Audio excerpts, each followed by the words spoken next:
प्रथम लागू दो चरण को, धनी ए ना छुड़ायो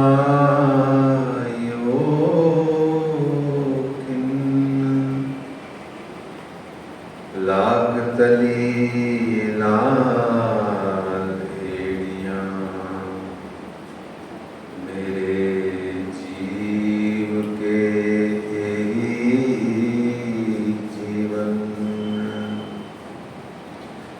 इन पांव तले पड़ी रहूं,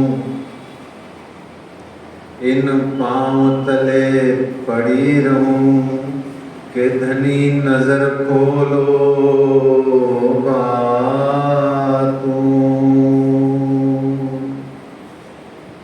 पलना बालों निरखूं नेत्रे, मेरे जीव के जीवन। मेरे जीव के जीवन। कदमों लागू करूं सेजदा, पकड़ के दो पाए। हुक्म करत है मासूक, बीच आशिक के दिल आए। मासूक तुम्हारी अंगना, तुम अंगना के मासूक। हे हुक्मे इलम दृढ़ किया, अजूरू क्यों न हो टूक टूक। अजूरू क्यों न हो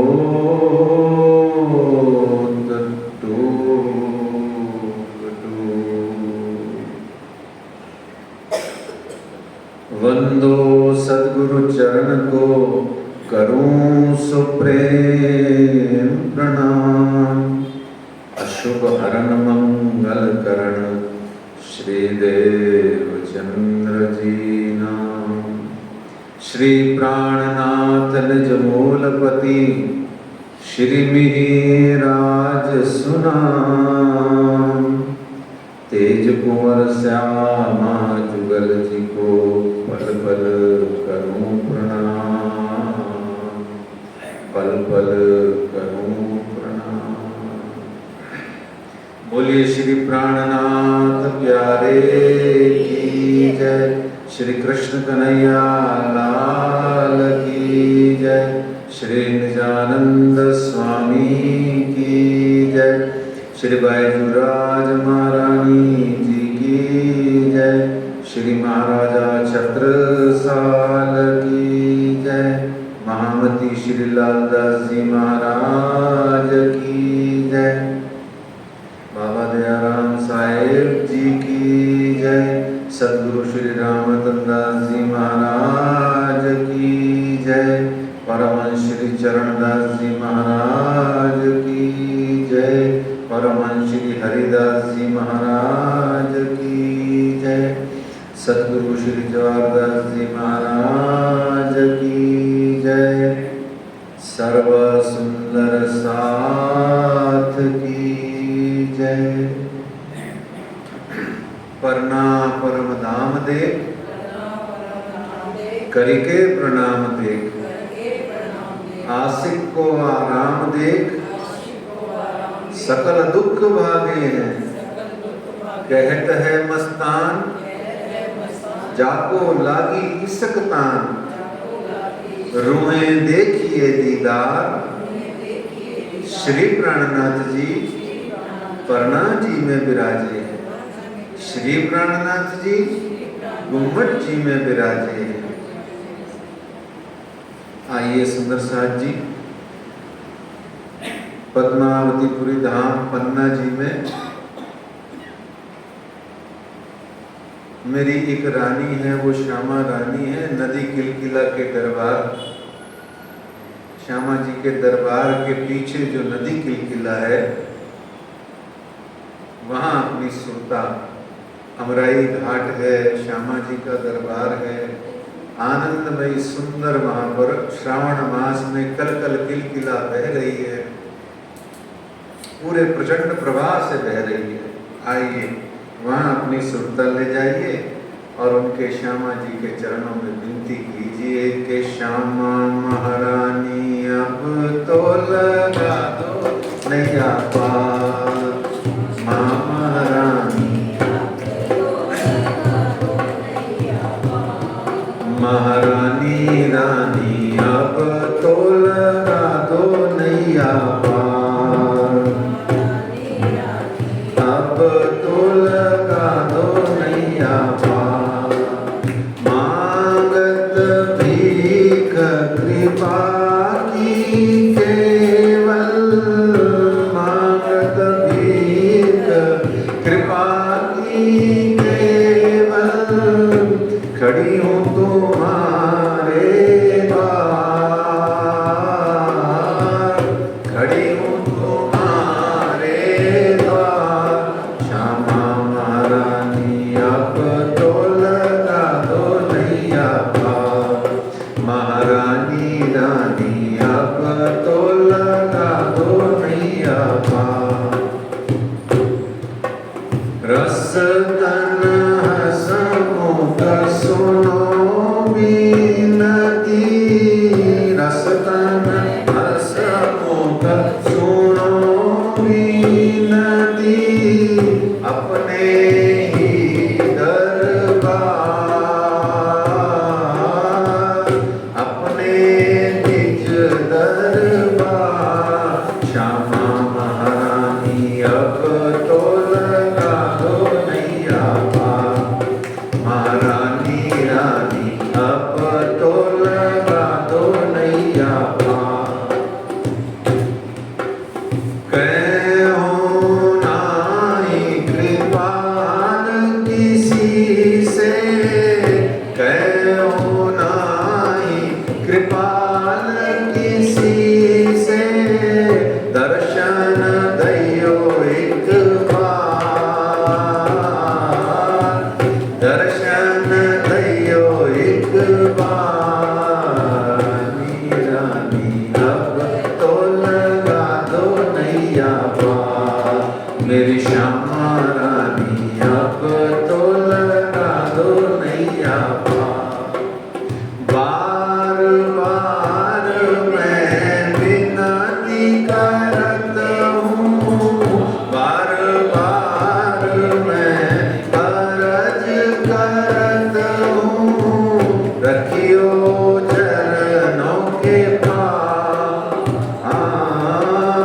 रखियो चरणों के पास, श्यामा महारानी अब तो लगा दो नैया पार, मेरी राधे रानी अब तो लगा दो नैया पार, मेरी श्यामा रानी अब तो लगा दो नैया पार, मेरी बैजू रानी अब तो लगा दो नैया पार, श्री श्यामा महारानी जी की जय। प्यारे सुदर्शन जी,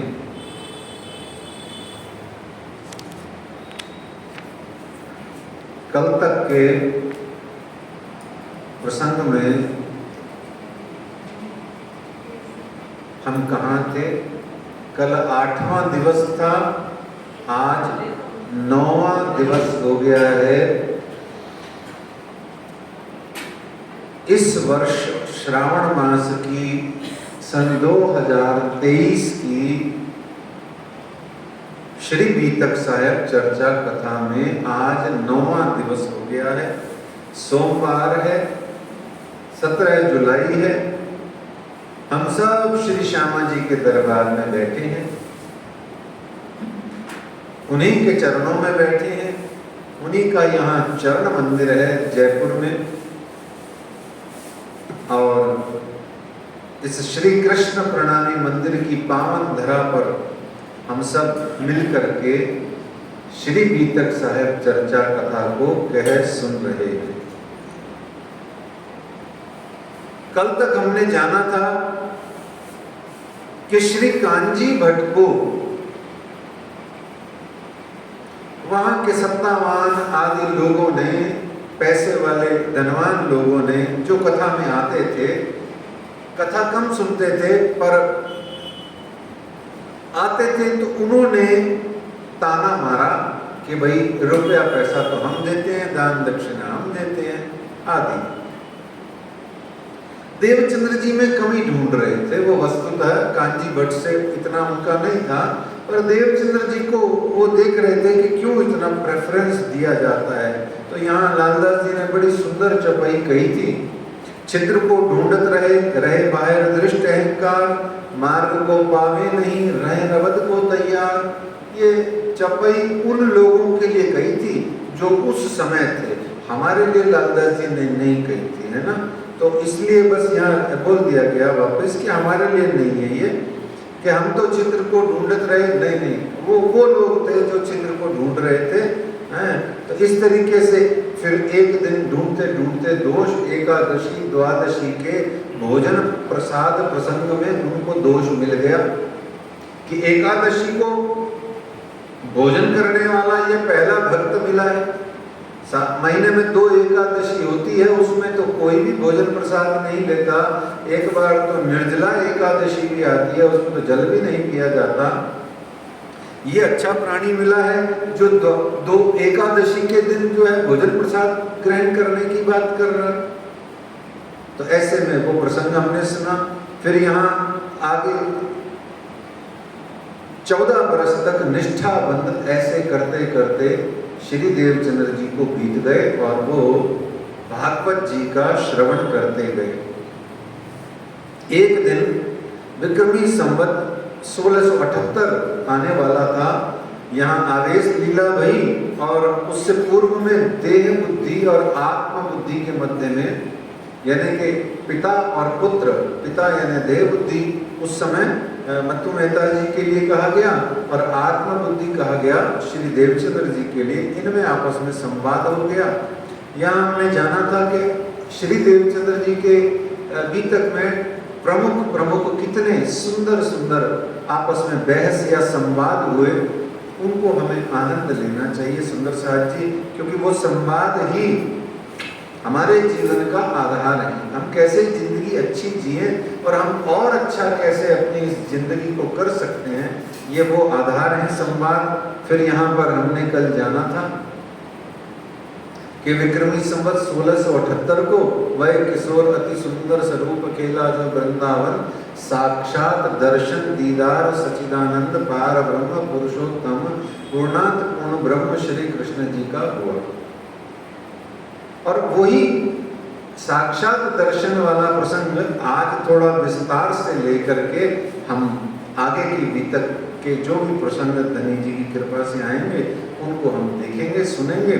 आइए सुंदर साथ जी, श्री श्यामा जी के चरणों में तो विनती कर ही ली थी। आइए अब जिनकी ये बीतक है उन महामती श्री लालदास जी महाराज के चरणों में विनती करें और उनको प्रार्थना करें कि आज के बीतक के प्रसंगों में जैसा उनका आशीर्वाद हो, जो उनका प्यार हो, जो उनका हमारे प्रति दुलार हो, वो हमें कहें और सुने। आप भी कहें और आप भी सुने, है ना। तो ये तो वाणी है ही ऐसी, सबकी है, सब कहें सब सुने। चर्चा है, चर्चा की अर्चा है, ये कोई एक का वो नहीं है कॉन्ट्रैक्ट। आइए लालदास जी के चरणों में विनती करें। श्री महामती कहें साथ जी, बया चर्चा का वक्त, अब तुम सुनियो चित्त दे, लाल आगे आए बैठे तखत, लाल आगे आए बैठे तखत।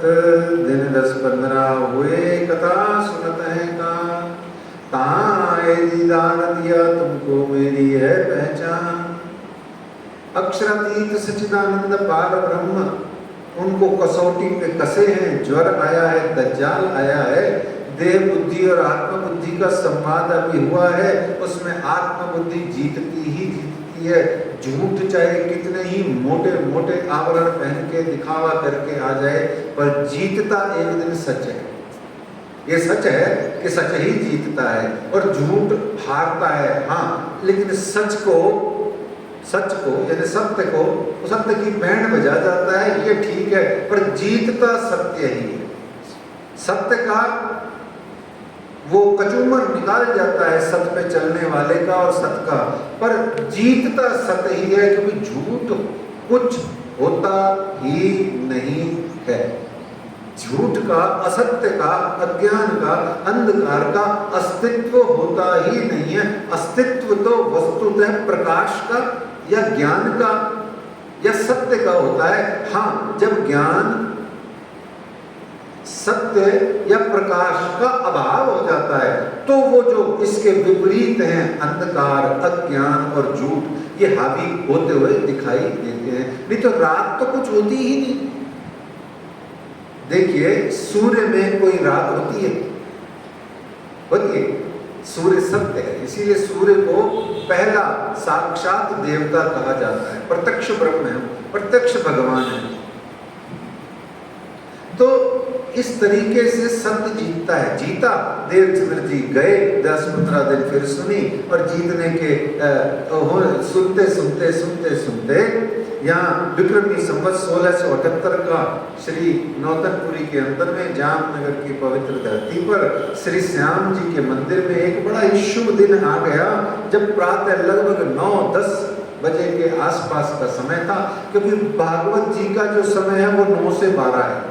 देवचंद्र जी आए होंगे, बैठे होंगे, घुट घुट पानी पिया होगा, आप सांसें सेटल करी होंगी, जैसे आप सब लोग कथा सुनने आते हो, ऐसे ही देवचंद्र जी वहाँ अपने राज मंदिर से श्याम जी के मंदिर कोई आधा-पौना किलोमीटर है, वहाँ से पैदल चल के आए होंगे, आके सेटल हुए होंगे, हैं, सेटल हो गए, सांस ली होगी, घड़ी लो घड़ी सुना होगा, 5-6-8 श्लोक सुने होंगे, सुनते सुनते सुनते सुनते सुरता लगी होगी, ध्यान चढ़ा होगा, और इतने में ही इस संसार को ध्यानस्थ होकर के त्याग दिया होगा। तो कहने का मतलब 9 बजे अगर शुरू हुई होगी तो आधा-पौना घंटा ये सारे प्रोसेस में लग गया होगा। तो चलो राउंड फिगर करके 10 मान लो, और 12 बजे तक वो कथा चर्चा भागवत की 12-12:15 तक चलती है। तो 2-2.25 घंटे का अप्रोक्सीमेटली ये टाइम है, जिसमें आप सद्गुरु देवचंद्र जी और श्री कृष्ण जी के मध्य में कुछ बातचीत होती है, पुनः बात होती है। देखिए, देवचंद्र जी की बीतक का प्रमुखतः मतलब यही है, दर्शन और संवाद। दर्शन और संवाद ब्रज में भी यही था। श्री कृष्ण जी कहते हैं रास में आई हुई सखियों को कि भाई क्यों आई हो, तो बोले वो तो चुप, बोली नहीं। तो वो समझ गए, अच्छा मुझे बहुत प्यार करती हो इसलिए आई हो प्यार पाने के लिए, पर तुम तो विवाहिताएं हो, तुम्हें सोचना चाहिए। अरे भैया सुनो, अगर मुझसे प्यार करती हो तो मेरे को दूर से देखो, मेरा दर्शन करो, मुझसे कभी कभार बात करो, और नहीं तो आपस में सब सखियां मिल मेरे बारे में बात करो और मेरे प्यार को अपने हृदय में उपजाओ। पर ये जो तुम्हारा मेरा मिलना है ना, ये उचित नहीं है, क्योंकि ज़ारपति का भाव आना उचित नहीं होता। ऐसा ही कहा था। ऐसे ही ब्रज की लीला का भाव जामनगर में काफी हद तक आ रहा है कि दर्शन की लीला है, संवाद की लीला है, बातचीत की लीला है, अधिक दर्शन की लीला है। अभी आने वाले समय में देखेंगे कितने दर्शन हुए। तो इस तरीके से दिन 10-15 हुए, कथा सुनत है कान, तहाँ आए दीदार दिया, तुमको मेरी पहचान। श्री राज जी ने दर्शन दिया और देवचंद्र जी से पूछा, भैया देवचंद्र जी क्या तुम मुझे पहचानते हो? और ऐसा इसलिए कहा, श्री कृष्ण ने दर्शन देकर के साक्षात, भाई कृष्ण जी दर्शन दे रहे हैं तो क्या पूछेंगे कि मुझे जानते हो? श्री कृष्ण राम भगवान आपको दर्शन दे, या चलो राम भी रहने दो, हनुमान जी आपको दर्शन दें, तो हनुमान जी खुद आके हनुमान जी के रूप में गदा लेकर के और अपना पूरा वानर रूप धारण करके, लाल लंगूर लाल सब कुछ उन्होंने पहना हुआ है, जय श्री राम करते हुए आपके सामने प्रकट भय। आपको आके वो कहेंगे तुम जानते हो मैं कौन हूँ, तो आप क्या कहोगे? अरे साहब क्या मजाक कर रहे हो, आप हनुमान जी हो, सारी दुनिया जानती है, हम तो 2 साल के थे तब से जानते हैं आपको, आप तो 40 के हो गए। ऐसे ही श्री कृष्ण ने दर्शन दिया। पर यहाँ बातून मायना ये पूछ रहे हैं कि तुम जिस कृष्ण को जानते हो वो कृष्ण और मुझ कृष्ण में अंतर है, और वही परिचय कराने के लिए उन्होंने 2.25 घंटे का वार्तालाप किया। उस वार्तालाप का थोड़ा बहुत अंश हम सुनेंगे। वस्तुतः वो वार्तालाप जो है वो 23 प्रश्नों का उत्तर है, जो हरिद्वार प्रसंग में श्री निजानंद संप्रदाय की पद्धति के अंतर्गत श्री प्राणनाथ जी, महामती श्री प्राणनाथ जी ने वहाँ समस्त साधु सनातन संप्रदाय के अन्य संप्रदायों के समक्ष प्रस्तुत किया था, जिसको हम सद्गुरु ब्रह्मानंद है सूत्र अक्षर रूप के नाम से जानते हैं।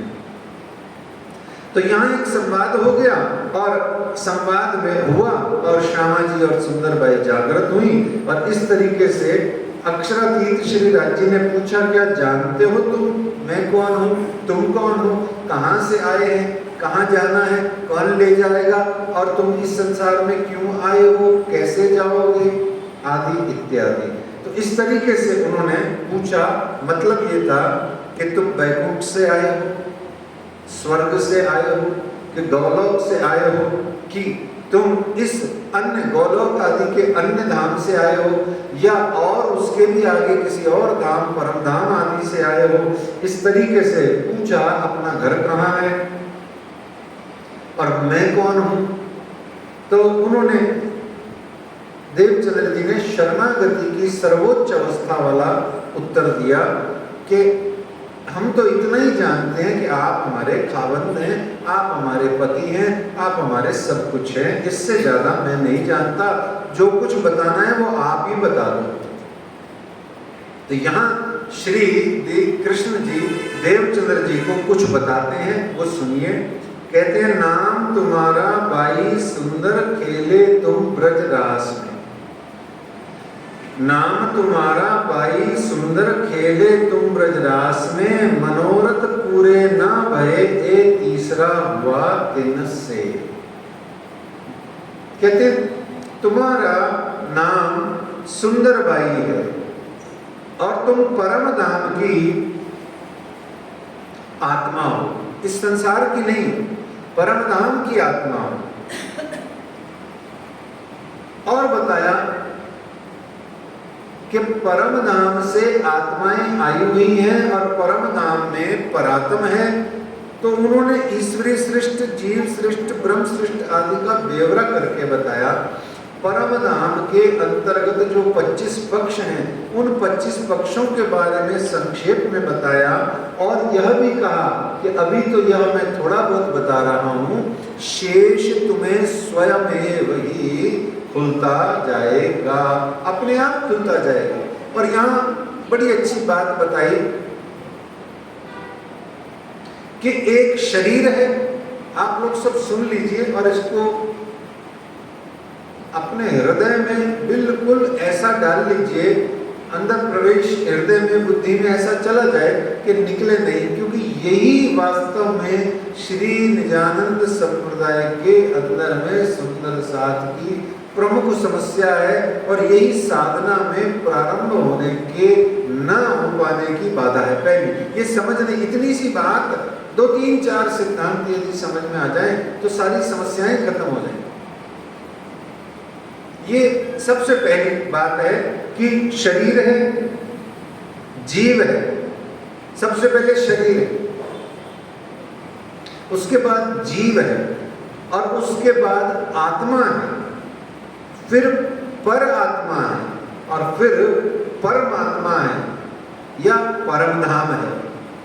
क्या है? शरीर, जीव, आत्मा, पर आत्मा, परमात्मा और परम धाम। ये 6 बातें हैं।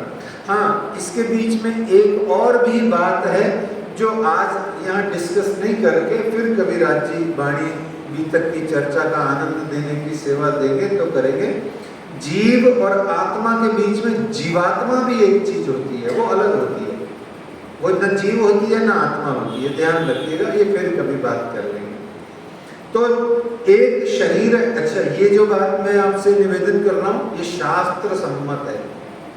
आदि शंकराचार्य भगवान शंकराचार्य जी की यहाँ भी ये बात मिलेगी, उपनिषदों में भी मिलेगी, सभी भागवत जी में भी मिलेगी, सब जगह ये बात मिलेगी। हाँ, इसमें थोड़ा सा एक भेद है, ये जो परातम वाली बात है ये संभवतः जहाँ भी मिलेगी वहाँ स्पष्ट तो नहीं मिलेगी, इशारे से संकेत में ऐसी जरूर मिल जाएगी कि आप समझ जाएंगे हाँ यहाँ भी कही गई है बात। ठीक है, तो आइए, शरीर है ये कहाँ का है? इस संसार का है। शरीर कहाँ का है? इस संसार का है। और इस संसार में 5 तत्वों से संसार बना है और 5 ही तत्वों से ये शरीर बना है। 84 लाख प्रकार की योनियां यानी कि शरीर हैं और 84 लाख प्रकार के जो शरीर हैं वो सब के सब उन्हीं 5 भौतिक तत्वों से बने हुए हैं। क्षिति जल पावक गगन समीरा, क्या कहा गया? पृथ्वी आकाश वायु जल और तेज, ये 5 ही तत्वों से बने हुए शरीर और ब्रह्मांड है। ठीक है, और जब शरीर समाप्त हो जाता है तो ये जो 5 तत्व हैं ये पांचों मिले पांचों में हो जाता है ना? पांचों मिले पांचों में, 5 तत्व 5 तत्वों में विलीन हो जाते हैं। अब एक तत्व है आकाश, उसको समझ लीजिए, बाकी आगे फिर देख लेंगे क्योंकि और तो सब समझ में आते हैं। आकाश तत्व क्या है ये आप थोड़ा सा जान लीजिए। क्या है आकाश तत्व? बताइए। आकाश, आपके अंदर आकाश कहाँ है? बताइए, आपके अंदर आकाश कहाँ है? जल है भाई, 70% है अंदर, पक्का हो गया, मेडिकली भी प्रूफ है। चलो, और पृथ्वी है, मट्टी है ना, खूब सारी है, ये सारा हड्डियां फड्डियां और ये जो क्या कहते हैं इसको, त्वचा, ये मांस मज्जा, ये सब मट्टी तो है और क्या। चलो क्लियर हो गया। और अग्नि, अग्नि है भैया, उदरा जठराग्नि है, अग्नि है अंदर, तभी तो एसिडिटी होती है ना? एसिडिटी तभी तो होती है, अग्नि है अंदर, भड़कती है तो एसिडिटी हो जाती है, डकार आते हैं। चलो क्लियर हो गया, सिंपल लैंग्वेज में बता रहा हूँ मैं तो। अच्छा, हो गए 3 हो गए, चौथा कौन सा? पानी हो गया है जी। वायु है, वो ढेर सारी वायु है, वो बड़ी बड़ी अंदर क्या है, अंदर गैसेस का भंडार है। वो इंटेस्टाइन और लीवर का काम क्या है? गुड़ुम गुड़ुम गुड़ुम वायु का ही उत्पादन करता है, तभी तो घुटनों में दर्द होती है, बबल पड़ जाते हैं। चलो ये भी क्लियर हो गया। अब आकाश किधर है आपके अंदर? ये आकाश आपको मिलेगा ही नहीं, आप बहुत मुश्किल से बता पाएंगे। किसी गुरु के चरण शरण में रह के सीखा हो यदि तो बता देंगे, पर ऐसे नहीं बता पाएंगे। क्यों नहीं बता पाएंगे? वास्तव में समस्या क्या है, हमने आकाश को, देखिए मैं इंग्लिश में बोलूँगा, हमारे सर बैठे हैं, वो 1 सेकेंड में इसको क्लियर करके आपको बता सकते हैं। फिर पहले मैं इंग्लिश में समझाता हूँ, फिर मैं इसको हिंदी में बताऊँगा। आकाश को हमने हमेशा यही सोचा है स्काई, SKY, बट आकाश की इंग्लिश स्काई नहीं होती, आकाश की इंग्लिश स्पेस होती है, SPACE।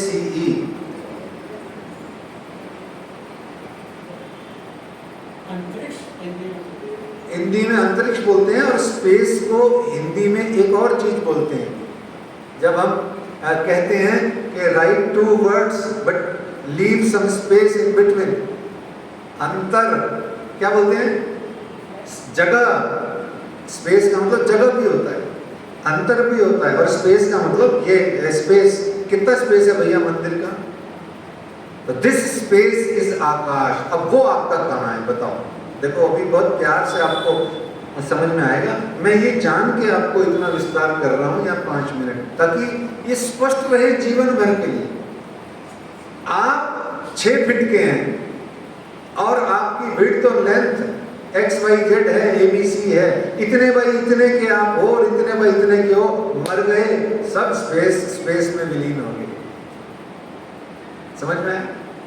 आप मर गए। तो आपने जो स्थान रोक रखा है वो स्थान मूल स्थान यानी कि छोटा स्पेस जो मूल स्पेस है उसमें विलीन हो गया। जैसे घड़े में भी आकाश है और आकाश ही आकाश है सर्वत्र। ये पृथ्वी भी तो आकाश में ही है, पर हम आकाश को स्काई कहते आ रहे हैं बचपन से। वो समझ ही नहीं आता आकाश तत्व हमारे शरीर में है कहाँ। ये मूल तत्व है आकाश का। और भी दो अर्थ इसके हैं, पर अभी आप इतना ही जाने कि आकाश का अर्थ होता है वह स्थान जो आपके द्वारा घिरा हुआ है। जैसे घर में भी कहते हैं, लो जी वो सज्जन चले क्या गए, सारा घर ही खाली सा हो गया, ऐसे बोलते हैं ना। हम जो प्यार में जीते हैं, जो याद आती है जिनकी, उनके लिए ऐसे ही कहते हैं, लो जी खुद क्या चले गए, सारा तो घर ही खाली हो गया। मतलब उनका कमरा खाली हो गया, उनका स्थान खाली हो गया, उनकी जगह खत्म हो गई। वो बार बार रिक्त स्थान की अनुभूति देते हैं। ये है आकाश तत्व। ये हमारे अंदर भी है और इस ब्रह्मांड में भी है कि इस ब्रह्मांड ने भी आकाश के भीतर में आकाश को खा रखा है। पर्टिकुलर जितना भी है XYZ, ये आकाश तत्व है। इसका एक अच्छा मायना ये है, ठीक है। तो शरीर 5 तत्वों से बना है, ब्रह्मांड 5 तत्वों से बना है। शरीर खत्म हो जाता है तो 5 तत्व, बड़े 5 तत्वों में मिट्टी मिट्टी में मिल जाती है और सब में मिल जाता है और सबका अस्तित्व विहीन हो जाता है। और अभी ये शरीर जो अस्तित्वहीन ही था, ही है, ही रहेगा, ये उसी में मिल जाता है जो अस्तित्वहीन है और अस्तित्वहीन थी और अस्तित्वहीन रहेगी, यानी कि पृथ्वी ब्रह्मांड आदि 14 लोक ब्रह्मांड भी तो अस्तित्वहीन ही है। और अभी छोटा अस्तित्वहीन बड़े अस्तित्वहीन में मिल जाता है। तो ये शरीर और ब्रह्मांड का क्लियरेंस साइड में हो गया, ठीक है। ये साइड हो गया एक बार की। हमें इतना ही समझना है, इससे ज्यादा पंडित थोड़ा ही बनना है हमें। तो ये इतना ही आ जाए समझ में, राज्य की भीतर वाणी पढ़ने के लिए इतना बहुत है। अब मेरे जीव के यही जीवन क्या, जो आपके इस शरीर को चैतन्य प्रदान करे वो जीव कहलाता है। इतना ही याद रखें इसको। बाबा तुलसीदास ने रामचरितमानस में कहा, ईश्वर अंश जीव अविनाशी, चेतन अमल सहज सुख राशि। उन्होंने कहा कि ईश्वर का अंश है ये जीव, और ईश्वर चेतन है और जीव भी चेतन है। और भी कहा उन्होंने, भगवत गीता में भी भगवान श्री कृष्ण ने कहा, मम वांशो जीव लोके जीव भूत सनातन। ये जो मैं भगवान, मैं ईश्वर, एक कृष्ण, मेरा ही मम वांशो, मम एव अंशो, अंश, ये मेरा ही अंश है। कौन? जीव। जीव मेरा ही अंश है, ठीक है। ये उन्होंने कहा। तो इसका अर्थ सीधा सा हो गया कि ईश्वर का अंश जीव है, ईश्वर चेतन है, जीव भी चेतन है। अब और क्या है ये बाद में बात करेंगे। तो जीव चेतन है, ठीक है अभी, पर निजानंद संप्रदाय की भाषा में जीव चेतन तो है पर जीव परम धाम का नहीं है। ये बड़ा एक बीच में ब्रैकेट में लाइन याद रखनी है, बस इतना सा ही जीव के संदर्भ में बहुत है। और इसीलिए इसको कहा गया कि जीव जो है वो बैकुंठ से आता जाता है या उसका संबंध बैकुंठ धाम से है। अब यहाँ एक मेरी आपसे विनती है, चरणों में बहुत विनती है, और एक बार नहीं करोड़ बार विनती है, बार बार मैं अर्ज करता हूँ। देखिए, अगर कोई इस संसार में निम्न, छोटा, क्षुद्र, घटिया, हल्का ऐसे करके फेंकने वाला है तो वो हम खुद हैं, दूसरा नहीं है कोई। जीव छोड़िए, दूसरा मेरे सिवाय कोई भी ऐसा नहीं है जो मुझसे बड़ा नहीं हो, मैं सबसे ही छोटा हूँ। ये भावना जिनके अंतर हृदय में होती है वही ब्रह्म सृष्टियाँ होती है। पहला स्टेप होता है। और जो ऐसा कहकर के इग्नोर करे कि ये तो वैकुंठ से, नश्वर से, चौथे लोक ब्रह्मांड से आए हैं, ये तो जीव सृष्टियां हैं, ये तो ऐसे ही मरेंगे, वो मरेंगे मुरेंगे। वाणी में आपको समझाने के लिए बताया है, आपको ब्रह्म सृष्टि नहीं बताया है राज जी ने, वो ग्रंथ में लिखा हुआ है, आपके लिए नहीं कहा है।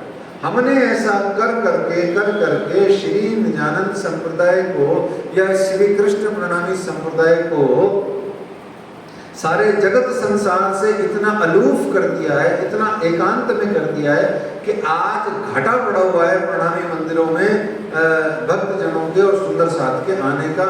यद्यपि हालत ये है अन्य संप्रदायों के मंदिर में कि भीड़ इतनी कि बढ़ती ही जा रही है, काबू नहीं आ रही। लाख से भी ज्यादा लोग चर्चा कथा सुनने, भागवत सुनने, राम कथा सुनने के लिए एकत्रित हो रहे हैं। पुलिस प्रशासन की हालत खराब है, वो भीड़ काबू नहीं कर पाते। और हमारी हालत ये है कि हम बुला के मरे पड़े हैं, व्हाट्सएप करते हैं तो हमारा मैसेज ही लोग नहीं देखते कि भाई ये तो बुला रहे होंगे कथा में, ये पंचायत तो सूचना ही देती रहती है, इनका क्या काम। क्यों?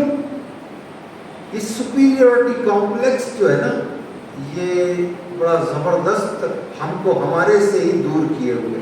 मेरी ये विनती है, ये मैंने आपसे कुछ इधर उधर की नहीं, मैंने अपनी विनती करी है। इसका त्याग करना सबसे पहले जरूरी है। निश्चित जानिए सुंदर साथ जी, जीव सृष्टि यदि कोई है तो वो मैं हूं। ये पहले भावना लेकर के आगे बढ़िए, यही हमारे संप्रदाय की रीत है। धनी वाणी में 10 जगह कहते हैं, आपको अगर आगे बढ़ना है तो निर्मल होइए, यदि आपको जीवन को जीना है तो अब जो घड़ी रहो साथ चलने हो ही रही हो, तुम रेणु समान कह रहे हैं। इत जागे का फल यही है। आगे कहते हैं यहाँ आत्म जागृति का फल यही है। क्या? नीवी हो जाओ, मैं नीवी, मेरा साहेब ऊंचा है। तो इस तरीके से सुंदर साथ जी, जीव सृष्टि आती जरूर है वैकुंठ से, पर वो जीव सृष्टि आती है। अब मैं ब्रह्म सृष्टि हूं, वो जीव सृष्टि है, ये सुपीरियरिटी हटा देना, ये ओवर कॉन्फिडेंस छोड़ देना, क्योंकि ये सबसे पहला आपकी पराजय का लक्षण होता है, अति आत्मविश्वास। आपको सिखाया जाता है बचपन में, ओवर कॉन्फिडेंस है बेटे, पढ़ाई में फेल हो जाएगा, पिछली बार 80% आए थे, इस बार 70 भी नहीं आएंगे। ओवर कॉन्फिडेंस है हमारा, और गया, ये हमारा ओवर कॉन्फिडेंस है ना। तो इस तरीके से जीव सृष्टि वैकुंठ से आती है, और आत्मा कहाँ से आती है, ये बड़ा सुंदर विषय है। देखिए यहाँ हमारी समझ में क्यों नहीं आता, हमारी समझ में क्यों नहीं आता? क्योंकि इसलिए नहीं आता क्योंकि जो उपनिषद, वेद आदि भागवत जी में जिस आत्मा का वर्णन किया गया है, वो आत्मा क्या है, अभी मैं उस विषय को छेड़ना नहीं चाहता, है ना। बस इतना ही आपको एक पंक्ति में बताऊंगा कि निषेध, और 2 पद्धति होती है धर्म को समझने की, तीसरी होती ही नहीं। और जब निषेध पद्धति एक और दूसरी विधेय पद्धति, कौन सी? एक निषेध और दूसरी विधेय। विधेय कहते हैं, विधेयिका, विधेयक नहीं बोलते हम, ये विधेयक पास हो गया, यानी कि नियम कानून जो कहता है कि ऐसा कर लीजिए, ऐसा कर लीजिए, ये विधेय, ऐसा मत कीजिए, ये निषेध। ठीक है, समझ में आ गया ना। एक निषेध, ऐसा मत कीजिए, डोंट डू इट, और ये विधेय, प्लीज डू इट। बस ये 2 ही पद्धति है धर्म पर चलने की। आपको बार बार कहा जाता है ऐसे मत करो, ऐसे करो, डू एंड डोंट डू, है ना, यही कहा जाता है। यही 2 पद्धति है। तो निषेध पद्धति से आत्मा को अगर आपको समझना है, वो बहुत जल्दी समझ में आती है। शास्त्र वाली आत्मा, श्री निजानंद संप्रदाय वाली आत्मा नहीं, वो अभी आपको एक ही पंक्ति में राज्य की कृपा से स्पष्ट हो जाएगी। निषेध पद्धति ये कहती है, आप ये सोचो कि क्या चीज अनश्वर है, और शुरू हो जाओ अपनी ही बॉडी से, अपनी बॉडी से शुरू हो जाओ और निषेध करते जाओ। बस ये शरीर अनश्वर है, नहीं तो ये आत्मा नहीं है। इसमें मन है, वो अनश्वर है, नहीं ये भी आत्मा नहीं है। इसमें बुद्धि है, वो अनश्वर है, नहीं वो आत्मा नहीं है। चलो जो जो अनश्वर है उसको क्रॉस करते जाओ। ऐसे आदि शंकराचार्य जी ने 23 चीजों को क्रॉस करा, और अंत में उन्होंने विवेक चूड़ामणि ग्रंथ में कहा, जो बच गया सो आत्मा है। देखिए मैंने आपको इशारा किया, अब आइए श्री निजानंद संप्रदाय की आत्मा पर। देखिए इंट्रोडक्शन हो रहा है सच्चिदानंद पार ब्रह्म द्वारा श्री देवचंद्र जी महाराज सुंदर बाई को बताया जा रहा है कि जागनी ब्रह्मांड में ये व्यवस्थाएं हैं। अब अगर हमें यही समझ में नहीं आएगी तो हम वाणी भीतर का आनंद कहां से लेंगे? इसीलिए टिका हुआ हूं मैं इस एक दर्शन पर। प्रसंग तो अभी पूरे हो जाएंगे 10 मिनट में, पर ये बात कभी मुश्किल से समझ में आने को मिलेगी। थोड़ी नीरस सी है, पर जब भीतर में घुल जाएगी तो रंग रस सब इसमें आ जाएगा, आनंद भी आ जाएगा, तत्व भी आ जाएगा, और सत्य तो स्थापित होना ही है। तो श्री निजानंद संप्रदाय में आत्मा क्या है, ये मैंने ब्रजरास के प्रारंभिक 2-3 दिन की बीतक में आपसे निवेदन किया था कि वो आई कैसे है। तू आई इत क्यों कर और कैसे कर, कैसे आई थी आपको बताया था ना। अक्षर ब्रह्म के सुपने में, चलते सुपने में, जो वो सुपने में देख रहा है, उसके सुपने में जो प्राणी 84 लाख हैं, उन 84 लाख प्राणियों के भीतर में, चलते हुए सुपने के भीतर में परम धाम से श्री राजी महाराज ने जिन परात्माओं को धनी एक पल भी अपने से अलग नहीं कर सकते, तो उन परात्माओं को, उनके परात्म को तो मूल मिलावा में, उनकी परात्माओं को अपने हृदय में, और उन परात्माओं के आपने अपने हुक्म से एक डुप्लीकेट और आत्माएं बनाई जो इस दुनिया में भेज दी। वो आत्माएं अक्षर ब्रह्म के सुपने, चलते सुपने के बीच में चंद जीवों के ऊपर में भारतवर्ष की पवित्र धरती के अंदर में उन्होंने विभिन्न नाम रूप आदि जाति वाति वर्ण भेद के भीतर में वो सब ब्रह्म सृष्टियां जो बन गई उनको भेज दिया, वो आत्माएं कहलाई। अब सरल शब्दों में 2 ही पंक्ति में, जो परम धाम में परात्म है, सुन लीजिए, जो परम धाम में परात्म है वही इस जागने के ब्रह्मांड कलयुग के अंदर में, यदि वो परम धाम की है तो वो आत्मा है। बस इतना सा चैप्टर। पर जो हम कंफ्यूज इसलिए होते हैं क्योंकि हमने आज तक आत्मा जो पढ़ा है ना, अगर वो बॉलीवुड की तरीके से पढ़ा है तो वो तो पेड़ पे लटकी हुई भूतनी चुड़ैल की तरह मिलेगी, तो वो आत्मा तो कुछ होती ही नहीं है ना। दूसरा, जो आत्मा थोड़ा वो पंडितों ने या ज्ञानियों ने पढ़ी, वो आत्मा भी निजानंद संप्रदाय में लागू ही नहीं होती है। यहाँ इतना सा अगर ये स्पष्ट हो गया हो सुंदर साहब जी, तो आपको आप ही से मैंने परिचय कराया है, मैं कोई ज्ञान नहीं आपको बांट रहा। मैं तो ये बता रहा हूँ, आप परम धाम की आत्मा हो तो कैसे हो? आप परम धाम की आत्मा हो और परम धाम में आप पर आत्मा हो।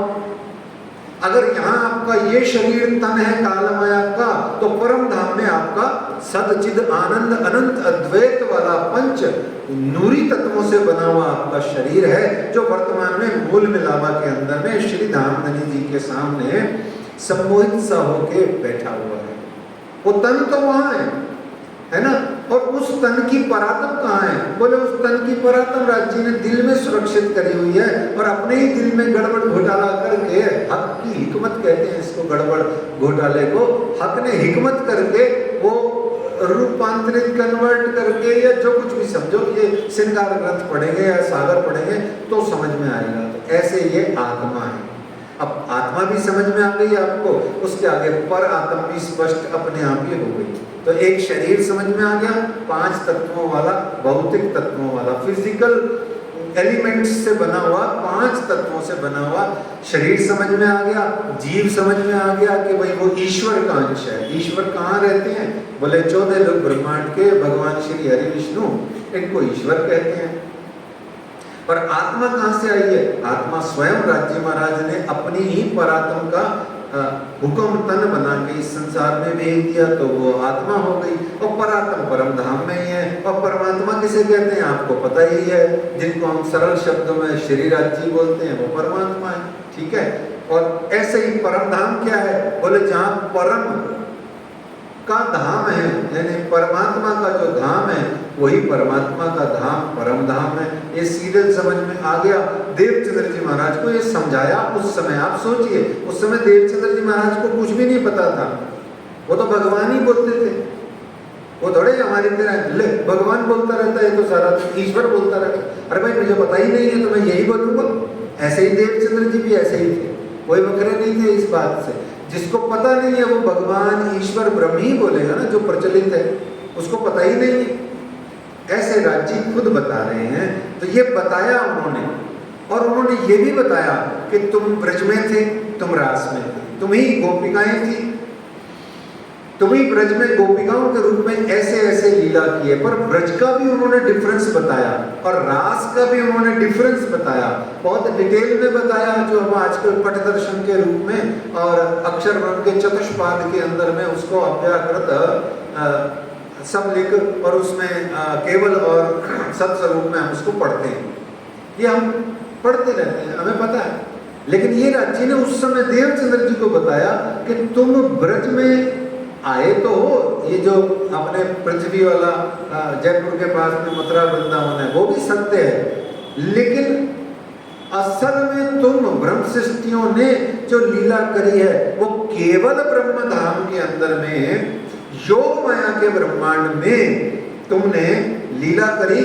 अक्षर ब्रह्म भी ऐसे थे और अक्षर ब्रह्म की भी इच्छा पूर्ति थी, तुम्हारी भी इच्छा पूर्ति थी। रास में भी वही आनंद तुमने पाया, मैं भी कृष्ण बन के आया, अक्षर ब्रह्म की आत्म भी आई, और फिर हम सब ये सब करके पुनः वहां चले गए और मूल मिलावा में पुनः रबद हुआ, फिर वापस लौट आए। तो यहाँ अब देवचंद्र जी को जो लीला समझ में आ रही है वो लीला भागवत जी में जो वर्णित लीला है, उस लीला में से जो तत्व है वो देवचंद्र जी ने निकाला और उससे उनको समझ में आया कि अखंड की लीला का रस है, पार ब्रह्म लीला रस का ये जो ग्रंथ श्री भागवत। तो ऐसे उन्होंने आगे कहा कि तुम सुंदरबाई हो और तुम श्यामा शक्ति हो, और आज से मैं तुम श्यामा जी में श्रीराज जी आके साक्षात बैठा हूं, अर्थात हे सुंदरबाई तुम ही श्यामा जी हो, तुम ही राज जी हो। और अब ये चौथा दिन शुरू हो गया है जागने का ब्रह्मांड का, और चौथे दिन में आप निजानंद स्वामी चौथे स्वरूप में, तीन ब्रह्मांड हुए हैं, उन तीन ब्रह्मांडों में अंतर्गत ये चौथा दिन है और चौथा स्वरूप है। दिन कितने कहे? 6 कहे गए। स्वरूप कितने कहे गए? 5 कहे गए। ब्रह्मांड कितने कहे गए? 3। तीसरा ब्रह्मांड है। 6 दिन की लीला में ये चौथा दिन है और 5 स्वरूपों में ये चौथा स्वरूप है ना। तो इस तरीके से उन्होंने उनको पूरी डिटेल समझाई और कहा कि 12,000 ब्रह्म सृष्टियां तुम्हारे साथ में इस पूरे भारतवर्ष की धरती पर विभिन्न विभिन्न स्थानों पर ऐसे ऐसे आई हुई हैं। कुछ एक विदेश में भी और इधर उधर भी आई हुई हैं, पर मुख्य रूप से सारी लीला भारतवर्ष की है और बाहर भी आई हुई है। उन्होंने निषेध नहीं किया और कोई गिनती नहीं है। किसी परमहंस महाराज जी गुरु जी ने कोई गिनती बताई भी हो तो वो उनके अपने भाव हैं, और सभी परमहंसों के सभी भावों को हम सब सुंदर साथ को बड़े प्रेम भाव से प्रणाम करके सम्मान करते हुए उसको देख लेना चाहिए। आपको अच्छा लगे तो स्वीकार भी कर लेना चाहिए, ऐसे किसी की भर्त्सना नहीं करनी चाहिए। लो जी इनको कहाँ से पता लग गया, और ये सब हमारा काम ही नहीं। निषेध पद्धति निजानंद संप्रदाय की है ही, कटस मारना, क्रॉस करना, तू छोटा है, तू ऐसा है, ये हमारी पद्धति है ही नहीं। ब्रह्म सृष्टियों की पद्धति क्या है? एक ही चौपाई में परिक्रमा ग्रंथ में शायद बताई गई, ब्रह्म सृष्टि की एक ही पहचान, एक ही में बताई, ब्रह्म सृष्टि की एक ही पहचान आत्म इसका की गलतान। अरे जो इश्क में डूबा मरा पड़ा हो, आधा पागल हो, उसको दुनिया की सुध कहां से आ गई? और दुनिया की जिसको सुध है, जो दुनिया के कटस कटस करने में लगा है, माफ कीजिएगा वो ब्रह्म सृष्टि तो कतई नहीं है और पता नहीं क्या है। ठीक है ना, ये बहुत सत्य बात है, बड़ा कटु सत्य है। ये हमारा काम नहीं है पर निंदा, हमारा काम नहीं है। हमारा काम है स्वनिंदा, हमारा काम है परदर्शन दोष दर्शन नहीं, स्वदोष दर्शन। हमारा काम है अपने निजानंद स्वामी के चरणों में जाके कहना मेरे अवगुण मोह को काट दीजिए, हम अपने अवगुणों को कढ़वाएं, और यही ब्रह्म सृष्टि की पहचान है। तो यहाँ वो बताते हैं कि 12,000 आई हुई हैं, वो ऐसे ऐसे यहाँ आई हुई हैं, जो जो उन्होंने संभवतः बताया होगा। वाणी के अंदर से ये कलेक्ट की हुई नॉलेज है, अभी तक में नहीं लिखा हुआ। तो उन्होंने कहा अब सब साथ बुलाए के आओ अपने धाम।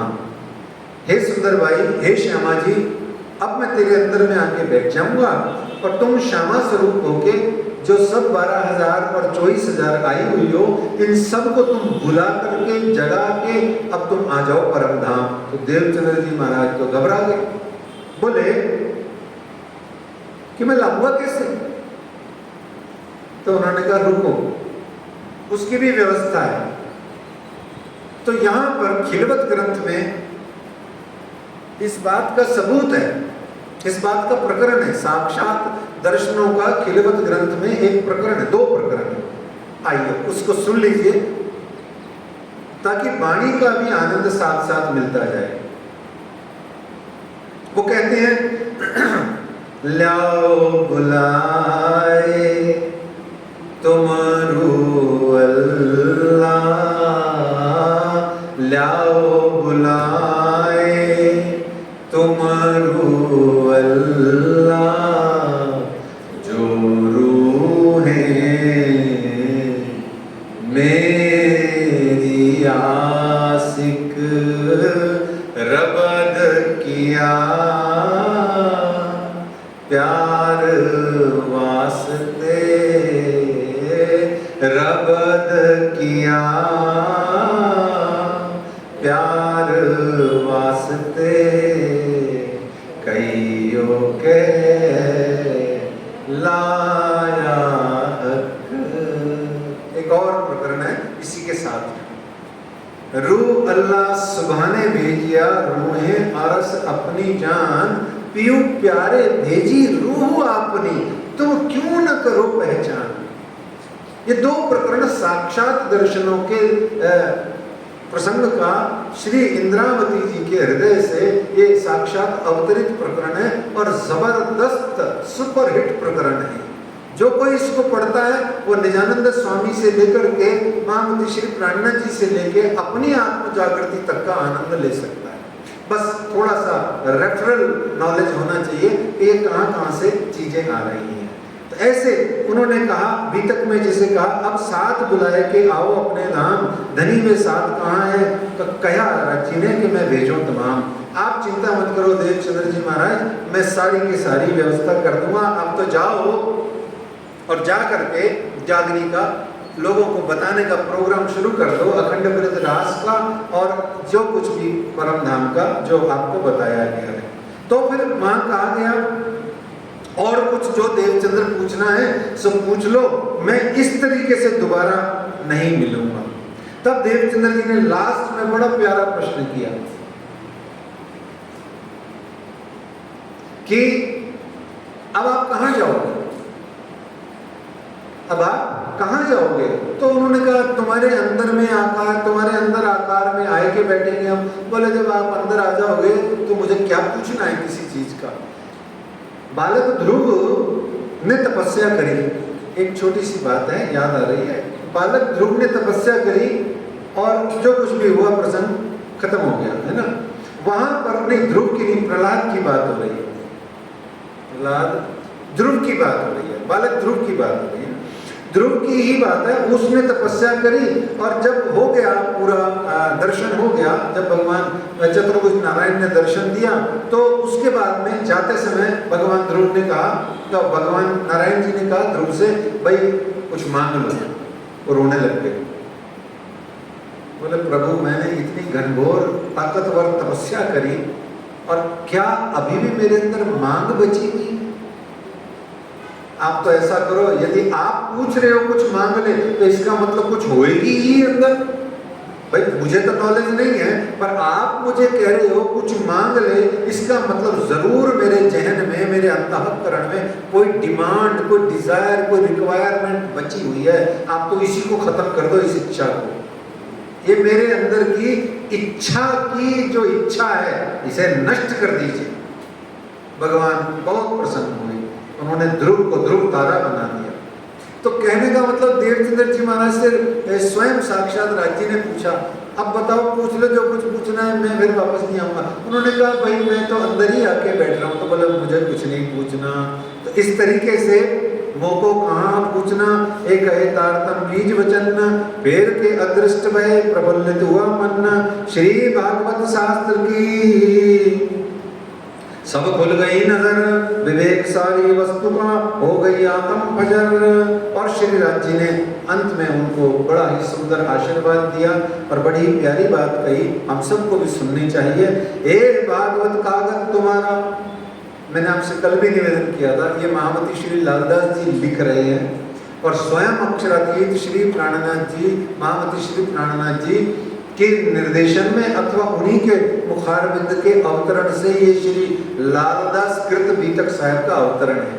इसलिए एक एक अक्षर अक्षर शब्द शब्द वाणी वाणी अक्षरातीत की खुद की है। और वो अक्षरातीत खुद कह रहे हैं, ए भागवत कागज तुम्हारा, दो कागज बताए उन्होंने, भागवत और फुरमान। तो ए भागवत कागज तुम्हारा, एक तुम्हें खुले कलाम, ये तुम्हें कलाम खुलेंगे और कोई ना खोल सके ये जो खलक आम। ये जो सामान्य संसार के लोग हैं, जो अर्थार्थी भक्त हैं, जो संसार में भगवान को, ईश्वर को इसीलिए मानते हैं कि बस कुछ मिल जाए, संसार का दुख मिट जाए, इनको ये समझ में नहीं आएगा कि परमात्मा और उनका प्रेम और उनका आनंद क्या है। तो यहाँ पर इस प्रकार से श्री देवचंद्र जी परमात्मा श्री कृष्ण के अखंड अनन्य प्रेम लक्षणा भक्ति भाव से सदा लीन तल्लीन रहते, जो पहले से ही लीन तल्लीन रहते थे अब और अधिक लीन तल्लीन हो गए। और भागवत जी के समस्त श्लोकों के, उनके मंगलाचरणों के अंतर्गत जितनी भी जो कृष्ण जी की स्तुतियां हैं, उन सब स्तुतियों को गाते, राधा की भक्ति करते और अखंड ब्रज रास का आनंद सुंदर से आपको दिलाते। और कहा भी गया है, क्यों न करा जाए, कहते वंशी विभूषित करान नवनीर दावात, पीतांबरा धर्म बिंब फलाधरोष्ठात, पूर्णेन्दु सुंदर मुखादर बिंद नेत्रात, कृष्णात परम किम अपि तत्वम अहम न जाने। इतने सारे सुंदर सुंदर कस्तूरी तिलकम ललाट पटले वक्षस्थले कौस्तुभम नासाग्रे वर मौक्तिकम करतले वेणु करे कंकणम सर्वांगे हरिचंदनम सुललितम कंठे च मुक्तावली। अरे गोप स्त्री परिवेष्टितो विजयते गोपाल चूड़ामणि। ऐसे अक्षरातीत श्री कृष्ण जी का ध्यान करते करते, देवचंद्र जी महाराज का वर्णन करते करते, राधा रानी जी की लीलाओं का, और फिर इसी के साथ में परम धाम की अनन्य अनन्य दिव्य लीलाओं का वर्णन करना उन्होंने शुरू कर दिया। अब आप यहाँ संक्षेप में विक्रमी संवत 1678 जो पवित्रतम प्रथम पवित्रतम मास वर्ष है, इसका महात्म्य बिंदुओं वार जानिए। वैसे तो सारे ही सुंदर और आनंदमयी वर्ष होते हैं, जो घड़ी हम जीवित हैं वो सभी सब पवित्र है, सुंदर है, आनंदमय है। पर जो ऐतिहासिक सुनहरी आनंदमयी वर्ष है, वो पहला है विक्रमी संवत 1638। कौन सा है? 38। पहला सबसे पवित्र सुंदर आनंदमय श्री नित्यानंद संप्रदाय का वर्ष है, वो है 1638। दूसरा है 1678। इसमें बहुत ही विलक्षण, अद्भुत, आनंदमयी, प्रेममयी, बहुत चिरस्मरणीय ऐतिहासिक श्री नित्यानंद संप्रदाय की घटनाएं घटित हुई। ये दूसरा वो स्वर्णिम वर्ष आ गया। आइए उसमें क्या क्या हुई जल्दी से जानते हैं, अगले प्रसंग में प्रवेश करेंगे। विक्रमी संवत 1678 को आवेश लीला शुरू हुई। एक, अब यहाँ मैंने कल भी निवेदन किया था, हिंदी उर्दू फारसी के डिफरेंस को पकड़ करके अपने आप को छोटा बड़ा मत बनाना, कुछ वर्ग नहीं होता। जो आपको वर्ग लाए उसको प्रणाम करो, अपना काम करो, है ना। लड़ना किसी से नहीं, उलझना किसी से नहीं। आपको अपनी जिंदगी की एक भी सांस खराब नहीं करनी, एक भी सांस किसी भी निषेध पद्धति में, किसी भी क्रॉस क्वेश्चनिंग में एक सांस भी खराब नहीं करनी। हाथ जोड़ो, मत्था टेको, आगे चलो। तो आवेश और जोश में कोई अंतर नहीं होता, प्रेम और इश्क में कोई अंतर नहीं होता। ये सिर्फ लैंग्वेज डिफरेंस है, कहीं कोई फर्क नहीं होता। न गुरु और सदगुरु में कोई अंतर होता है, यहाँ भी चक्कर में मत उलझना। कि बहुत गुरु देखे, अरे नहीं भैया, बहुत सदगुरु भी देख लिए, एक ही बात तो है। भाव से अगर आदरणीय बोल दो, भाव से पूजनीय बोल दो, तो क्या फर्क पड़ता है? कुछ फर्क नहीं पड़ता। ये चक्कर में मत उलझना। आवेश लीला वही है ना, जोश लीला शुरू हुई। इस प्रकार श्री सुंदर बाई जी परमात्मा, श्री राज जी, श्यामा जी, चौथा दिन, चौथा स्वरूप, तीसरा ब्रह्मांड। ये आपको समझ में आ गया कि चौथा दिन की लीला शुरू हो गई, चौथा स्वरूप भी प्रकट हो गया, और तीसरे ब्रह्मांड की जो मुख्य लीला का, जो अब जागने की लीला का जो भाव है वो शुरू हो गया। ब्रह्मांड तो शुरू हो गया था, तीसरा कब हुआ था? मैं पूछ लेता हूँ ऐसे ही, अभी मैं ज्यादा उलझना नहीं है, बताना। तीसरा ब्रह्मांड कब शुरू हुआ था? जागने का ब्रह्मांड कब शुरू हुआ? सोचना, फिर बाद में बताना, बाद में बता देना। श्री देवचंद्र जी को अखंड ब्रज, अखंड रास और संपूर्ण परम धाम, धनी धाम खुद अंदर आ गए। तो अब जैसा राज जी महाराज को दिखता है जो है धनी, वो सब दिखने लगा। जब आपका दिल ही अरस हो गया, जब आप ही अरस के मालिक अंदर बैठ गए, राज जी ने आप ही को अरस का मालिक, राज्य और श्यामा जी का स्वरूप बना दिया, तो बात ही खत्म हो गई, सब दिखने लगेगा अपने आप ही। और कोई माफ करना ऐसा भी कह देते हैं कि देवचंद्र जी के अंदर में ये XYZ ABC काम कर रहे थे, महामती श्री प्राणनाथ जी में ABCD XYZ काम कर रहे थे। भैया माफ करो, है ना, लड़ाई माफ करो, अपने दिल को साफ करो। जब चौथा स्वरूप है तो चौथा स्वरूप पूरा ही है, आधा अधूरा क्या होता है तो है, बात खत्म। पांचवा स्वरूप है, पूरा है तो पूरा है, बात खत्म। क्योंकि पूर्ण ब्रह्म तो पूरे ही है। पूर्णात् पूर्णमुदच्यते पूर्णस्य पूर्णमादाय पूर्णमेवावशिष्यते। तो जब पूर्ण में से पूर्ण ही आता है, तो ऐसे गलत मत समझना सुंदर साथ जी कुछ भी। इस प्रकार साक्षात दर्शन की यह वार्ता 2.25 घंटे चली। फिर देवचंद्र जी अपने उस भागवत के श्रवण करने वाले आसन से उठे और अपने घर राज मंदिर में चले आए। पुनः वो वापस नहीं गए। कहाँ नहीं गए? ध्यान से सुनिएगा, यहाँ भी निषेध में बड़ा संकट है। वो पुनः कहाँ नहीं गए? श्याम जी के मंदिर में नहीं गए। उन्होंने भागवत का त्याग नहीं किया। बहुत ध्यान से सुनना, सबूत भी ढूंढ लेना अपने आप, लेकिन मतलब भी समझ लो। भागवत जी का त्याग नहीं किया उन्होंने श्याम जी के मंदिर में वैकुंठाधिपति भगवान श्री हरि विष्णु रूपी कृष्ण की कथा चर्चा करने वाले, कहने वाले श्री कांजी भट्ट जी को मत्था टेका, यथासंभव दान दक्षिणा दी, प्रणाम किया, अच्छे से उनका सम्मान किया और अपने घर लौट आए। ना उनका अपमान किया। गुरु का अपमान करेगी कौन? वो ब्रह्म सृष्टि गुरु का अपमान करेगी? असंभव। तो ऐसे उन्होंने भागवत जी का श्रवण नहीं त्यागा, बल्कि भागवत जी में से जो परम तत्व, गुज तत्व की बात थी, उसको राज्य के आदेश से लेकर के अब अखंड ब्रज, अखंड रास और परम धाम का आनंद सुंदर साथ को श्री राज मंदिर में बैठ करके कहना शुरू अब आगे होएगा। तो इस तरीके से बीज तारतम प्राप्त हुआ, जिसे हम षोडाक्षरी मंत्र कहते हैं। निज नाम श्री कृष्ण जी अनादि अक्षरातीत। मेरा नाम श्री कृष्ण है। हेलो, रुको, श्री कृष्ण जी खुद कह रहे हैं my name is Shri Krishna, but wait for a while. रुको, एक सेकंड रुकना भाई, सुन ले पूरी बात। मेरा नाम श्री कृष्ण है, लेकिन मैं इस संसार वाला कृष्ण नहीं हूं। मैं अनादि क्षर अक्षर के पार अक्षरातीत वाला श्री कृष्ण हूं। इतना सा ही पहली लाइन का अर्थ है, बस इतना सा ही है। और फिर इसके आगे जो है तारतम ज्ञान आया। ध्यान से सुनिएगा सुंदर साथ जी, तारतम क्या आया? ज्ञान। तारतम वाणी नहीं, दो चीजें निजानंद स्वामी लेकर के आए, या उनको प्रदान की गई, या राज्य ने उनको दी। क्या क्या?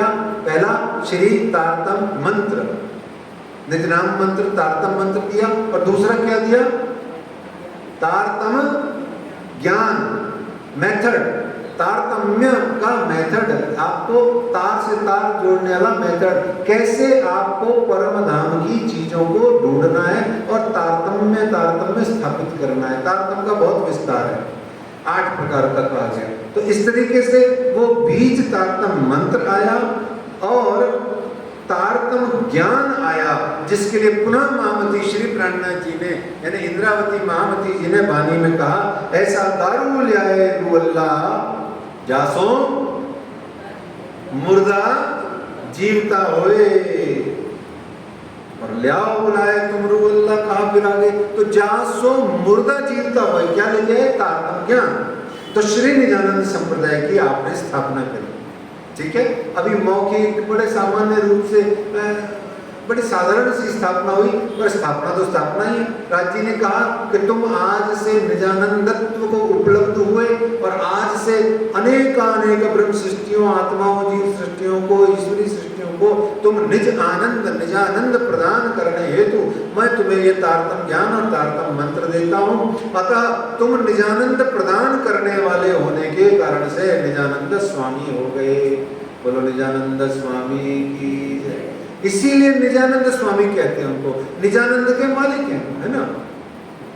तो इस तरीके से आप श्री देवचंद जी निजानंद स्वामी हुए। अब हम सब के उस चौथे दिन की लीला में आपने सदगुरु तुल्य कार्य किया या कर रहे हैं, तो आप सदगुरु भी हो गए, तो आप सदगुरु निजानंद स्वामी हो गए। इसीलिए हम क्या कहते हैं? सदगुरु निजानंद स्वामी की जय, ऐसे बोलते हैं, बोलती है। तो इस तरीके से धाम धनी भी आप हो गए, क्योंकि राज्य और श्यामा जी साक्षात चौथे दिन की लीला में चौथे स्वरूप में बैठे हैं। और आगे आप ही प्राणनाथ हैं, ध्यान से सुन लीजिए। देवचंद्र के प्राणनाथ कौन? राज्जी। श्री राज्जी कौन है? देवचंद्र के प्राणनाथ, है ना। और अब यहाँ वर्तमान में उस समय चौथे दिन की लीला में प्राणनाथ कौन है? अच्छा, इसको यूं समझ लो, इंद्रावती के प्राणनाथ कौन है? देवचंद्र जी, ठीक है। तो प्राणनाथ कहलाएगा अपने आप। और धाम धनी कहलाए, क्यों? क्योंकि धाम के धनी आप हैं। बिहारी जी क्या कहते थे? मैं धाम धनी हूँ। मतलब धाम धनी नहीं हो गया जैसे कोई पता नहीं क्या हो गया, बस मेरी पोस्ट है, मुझे भारत रत्न मिल गया या वो जो भी पोस्ट होती है। तो धाम धनी को जो ऐसा समझे कि ये ऐसा है, तो वो समझ रहे ना बात। तो धाम धनी हुए और श्री श्यामा जी हुए और रुअल्ला हुए, है ना। ऐसे इनके बहुत सारे वहाँ ऐसे जो आनंदमयी आपके भाव बने। भागवत श्रवण करने श्याम जी के मंदिर में नहीं गए और स्वयं भागवत नहीं थे आगे, याद रखना। और पहला सुंदर साथ विक्रमी संवत 1678 को बना। ये इतने सारे काम 1678 में हुए। अब यहाँ एक बड़ी प्यारी चीज सुंदर साथ जी आई है, जल्दी जल्दी विचार कीजिए कि 40 वर्षों से देवचंद्र जी एक ही खोज कर रहे हैं। क्या खोज कर रहे हैं? मैं कौन कहां से आइया काहे मेरो बरतार, जब वह वर्ष 11वां तब मने उपजो विचार। तो 5 वर्ष की उम्र में भी यही था, पर वो व्यक्त नहीं कर पा रहे थे। अब उन्होंने 11 वर्ष की उम्र में व्यक्त कर दिया, अन्यथा ये विचार तो लगभग बचपन से ही चल रहा था। और उस खोज के लिए उन्होंने अपने आप को क्या किया हुआ था? खपा रखा था। क्या किया हुआ था? खपा रखा था, है ना। और धनी वाणी में क्या कहते हैं? बोलो बोलो बोलो माता जी। जो खप करे या निध की सो नाके आप निखात, श्री महामत में ताए अखंड फल दीजिए, टालिए संसारी का। जो इस निध यानी श्री तारतम वाणी, श्री मुखवाणी, ब्रह्मवाणी, श्री कुलजुम स्वरूप साहेब जी में खप करता है, मत्था खपाई करता है, उसको महामती जी आशीर्वाद देने के लिए कह रहे हैं, इसका संसारी ताप टाल दीजिए और इसको अखंड फल दे दीजिए, क्योंकि यही है मान के दे अखंड फल पाइए वाला असली हकदार। ये पात्र है, ये अधिकारी है, ये सुपात्र है। यही है जो केसरी दूध पीने वाला एकमात्र ऐसा प्राणी है जो शेरनी का दूध पीने वाला है। ऐसे वो कह रहे हैं, उन्होंने 40 वर्ष तक अपना जीवन खपा रखा था। और उस खोज को 1678 में क्या हुआ सुंदरदास जी? विश्राम मिला। वास्तव में श्री देवचंद्र जी के तन मन में एक रोग था। महामती जी कह रहे हैं, मैं नहीं बोल रहा, मैं तो सिर्फ व्याख्या कर रहा हूं। महामती जी क्षमा कीजिएगा, श्री देवचंद्र जी के तन मन में एक रोग था, और उस रोग का नाम क्या था आप बताओ। बहुत सुंदर, माता जी की जय हो। आत्म रोग था उनका, जिसके लिए महामती श्री प्राणानंद जी स्वयं कीर्तन ग्रंथ में कहते हैं, सखीरी आत्म रोग बुरो लगयो, सखीरी आत्म रोग बुरो लगयो, या को दारू न मिले तबीब, सखीरी आत्म रोग बुरो लगयो, या को दारू न मिले तबीब, 14 भुवन में ना पाइए, 14 भुवन में ना पाइए, सो हुआ हबीब, सखी आत्म रोग। गाइए,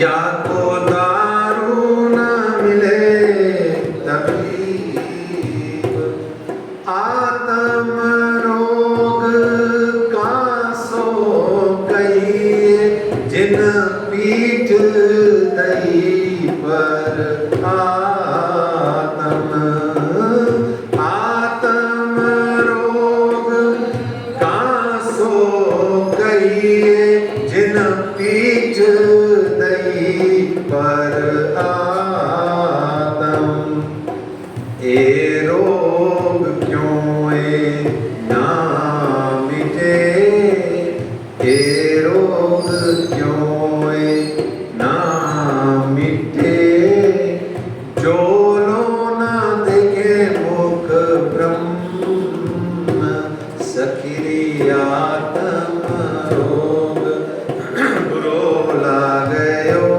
या को दारू न मिले तबीब। क्या कहते हैं? आत्म रोग कहां सो कहिए, जिन पीठ दई पर आत्म।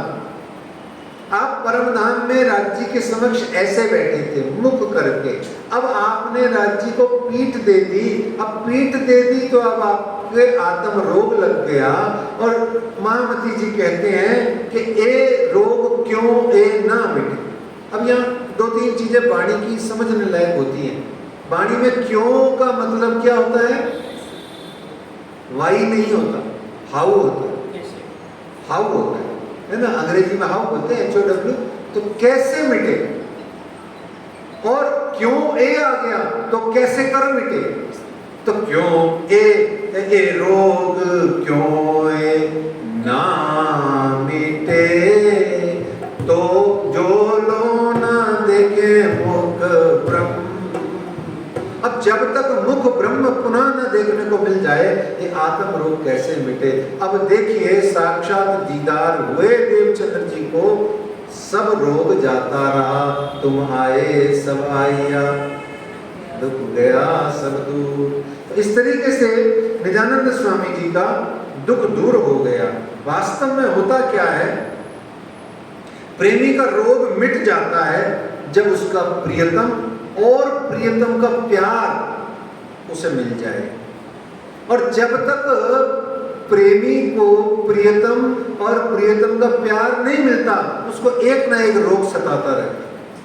जैसे रोग भी आता है, शोक भी आता है, कलेश भी आता है, संताप भी होता है, विरह भी आता है, दुख भी होती है, कष्ट भी होता है, मन का भी दुख आता है, मन खराब हो जाता है तो तन का भी बीपी खराब हो जाता है, शुगर भी हो जाता है। सारे ही रोग एक साथ एक के पीछे एक लाइन लगा के चलते आते हैं। क्यों? क्योंकि प्रेमी को प्रियतम नहीं मिल रहा, प्रियतम का प्यार नहीं मिल रहा। वो मिला, सब दुख दूर हो गए। सब दुख दूर हुए जब मैंने तेरा दरस किया। और यहाँ अब क्या होता है कि आप आ जाते हैं घर, और धनभाई जी की वासना, वृतांत मुक्तावली में गांधी भाई को धनभाई जी कहा गया। उस दिन कानजी भट्ट को अंतिम प्रणाम करके दान दक्षिणा देके मत्था टेक के अपने घर आ गए और विचार करने लगे कि अब मैं किसको सुनाऊं। मोबाइल उठाया हाथ में, बार बार ढूंढते हैं नंबर, पूरा कांटेक्ट में 3000 में से नंबर ढूंढते हैं, पर वो मिलता नहीं है ऐसा व्यक्ति जो मेरी ट्यून का हो, मेरी ट्यूनिंग का हो, जो मेरे दिल की बात मैं किससे कहूँ। कौन सुनेगा मेरे दिल की बात। ये भी कैंसिल, ये भी कैंसिल, लगे हैं सोचने अब किसको सुनाऊं। कौन है ऐसा सुपात्र जो मेरे हृदय की बात को पूरा सुन समझ ले, मान ले। ऐसा नहीं है कि मेरे प्रभाव से ही चुप करके मानता जाए, जैसे हमारा आदत है। हम दिखावा और प्रभाव दोनों में बेड़ा गर्क किए हुए हैं। याद रखना सुंदर साथ, माफ करना कड़वा लगे तो, दिखावा में और प्रभाव में ही मर रहे हैं। हो क्या रहा है पता है, मैं रुपए पैसे आपकी संपत्ति की बात नहीं कर रहा। आप जो खर्च कर रहे हैं वो आपकी चॉइस है, आप ही का कमाया हुआ है, मुझे उसमें क्या बोलना है। मैं तो वो चीज बोल रहा हूँ जिसको श्वास कहते हैं, ये मिली है गिनती बांध के। प्रभाव में और दिखावे में अपनी गिनती बनी हुई सांसों को खराब नहीं करना है। वो बड़ा अच्छा है, ये जिंदगी ना मिलेगी दोबारा, कल हो ना हो, है ना। इसलिए बार बार ध्यान रखो सुंदर साथ जी, तो अपना जीवन प्रभाव और दिखावे में खराब कम से कम करें। तो यहाँ वो लगे हुए हैं किसको सुनाऊं जो मेरी बात को समझे और समझ करके विश्वास करके माने। ऐसे नहीं है कि भाई मैं देवचंद्र हूँ, बढ़िया आदमी हूँ, खूब मैं भक्त हूँ उच्च कोटि का, तो मैं किसी को कहूँगा तो कोई मान लेगा। नहीं। मार्ग में चलते चलते एक दिन गांधी भाई मिल गए। गांधी भाई कौन है? नगर सेठ, वन ऑफ दी नगर सेठ हैं, धनाढ्य व्यक्ति हैं। उनसे चर्चा प्रारंभ हुई। वो देवचंद्र जी के लिए सॉफ्ट कॉर्नर रखते थे। खड़े खड़े दोनों की देह सुध जाती रही, नुक्कड़ पे खड़े हैं। अब विचार कीजिए, कोई नौतनपुरी गया हो तो राजमंदिर से जो मेन रोड आती है इधर निकल करके बाहर, वो मेन रोड जो है मार्केट वाली नहीं दूसरी, उस मेन रोड को कल्पना कर लीजिए कोई एक पोल लगा होगा, कोई एक मेन चौराया सा होगा जहाँ से सब लगते टपते हैं और सभी आते जाते हैं जहाँ से। तो यहाँ उनसे चर्चा प्रारंभ हुई। दोनों खड़े खड़े देह की सुध जाती रही। घुटने में दर्द होगा पर वो भूल गए, जैसे हमारे भूल जाते हैं। अभी यूं कह दो ना किसी को कि जा तीसरी मंजिल से कपड़े सूख रहे उतार के ले आ, तो कहेगी मेरे घुटने में दर्द है, आप ही ले आओ। अब हम जाएंगे उतारने, है ना। लेकिन इनको अगर किसी चौराहे पे खड़े होके XYZ ABC जो इनके इंटरेस्ट की बात है वो करनी है, तो आधे घंटे तक घुटने में दर्द नहीं होगी खड़े खड़े। फिर भले पट्टा भी नहीं बांधा हो तो भी कोई दिक्कत नहीं। ऐसे ही वो दोनों खड़े हैं, दोनों जवान हैं, 40-42 साल की उम्र है और खड़े बातें कर रहे हैं। दोनों को देह की सुध जाती रही। बातों में यानी परम धाम की चर्चा में इतने निमग्न हो गए। शिक्षा लीजिए सुंदर साथ जी, परम धाम की जब चर्चा हुए तो बाकी सब भूल जाओ, सर्वाइकल भूल जाओ, साइटिका भूल जाओ, और रोग भूल जाओ, इधर उधर की सारी बातें भूल जाओ, कम से कम थोड़ी देर तो भूल जाओ। ये देखिए कितनी प्यारी बात है। तो इस समय उन्होंने उदाहरण दिया गिनवाने के लिए कि कितना टाइम बीत गया। पनिहार ने 3 बार घर से घड़ा लेकर के घर में, जिनके घर में पानी लाने का, ये सौराष्ट्र का रेगिस्तान का रिवाज है कि पनिहारने रखी होती थी, जो आपने 2 पैसा दे करके कहा भाई मेरे घर 4 घड़े डाल दे, उसके घर 3 घड़े डाल दिए। घड़े डालना पानी की एक ड्यूटी होती थी, कुएं से लाके डालना। तो वो पनिहार ने 3 बार सरोवर से या कुएं से जल लाके भर के डाल गई, यानी कि अच्छा खासा टाइम बीत गया। जब उन तीसरी बार पनिहार ने टोका तब जाके उनको लगा अरे यार कितनी देर हो गई खड़े हुए, अब तो बड़ी देर से खड़े हैं। तब जो गांधी भाई को श्री देवचंद्र जी महाराज ने अपने घर पे, गांधी भाई के घर जाके श्री देवचंद्र जी ने अपने जीवन की पूरी 40 वर्ष की बातें बताई। उन बातों में हम अगर किसी को अपने 40 वर्ष की या 55 या जो 58-59 का हो गया, अगर किसी को 58-59 साल की बात बताएंगे तो हम ज़्यादा से ज़्यादा 2 चीज़ें बताएंगे। एक, उसने मेरे साथ ऐसा ऐसा बुरा किया, एक, और दूसरा अपनी डिंगे हाथ में मैंने इसके साथ में ऐसा ऐसा किया, फिर भी उसने वैसा वैसा किया। बोलो प्राणनाथ प्यारे की जय हो जाएगी। लेकिन यहाँ देवचंद्र जी ने अपनी साधना की बीतक बताई। सिर्फ और सिर्फ मैंने परमात्मा की प्राप्ति के लिए क्या क्या उपाय नहीं किए और परमात्मा ने पग पग पर मेरी सहायता करी। ऐसे पॉजिटिव रूप से उन्होंने अपने जीवन की बीतक को श्री गांधी भाई जी को बताया और श्री गांधी भाई जी को तत्काल आंखों में से अश्रुधारा बहने लगी। बोले, हे निजानंद स्वामी, हे देवचंद्र जी महाराज, आप ही धाम धनी हो, और लिया और अपने घर पधरा दिया। बोलो प्राणनाथ प्यारे की।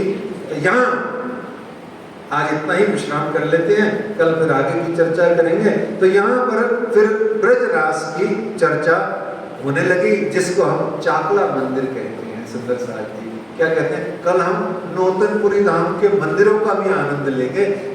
तो क्या कहते हैं उनको, एक राज मंदिर और दूसरा चाकला मंदिर। तो यहाँ ब्रजरास परम धाम की चर्चाएं प्रारंभ हुई और श्री लालदास जी महाराज कहते हैं कि श्री महामती कहे ऐसात जी, ए अपनी बुनियाद, अब तुम्हें आगे कहूं, ताको करो याद, ताको करो याद। बोलो श्री प्राणनाथ प्यारे की, श्री कृष्ण कन्हैया लाल की, निजानंद स्वामी की, श्री श्यामा महारानी जी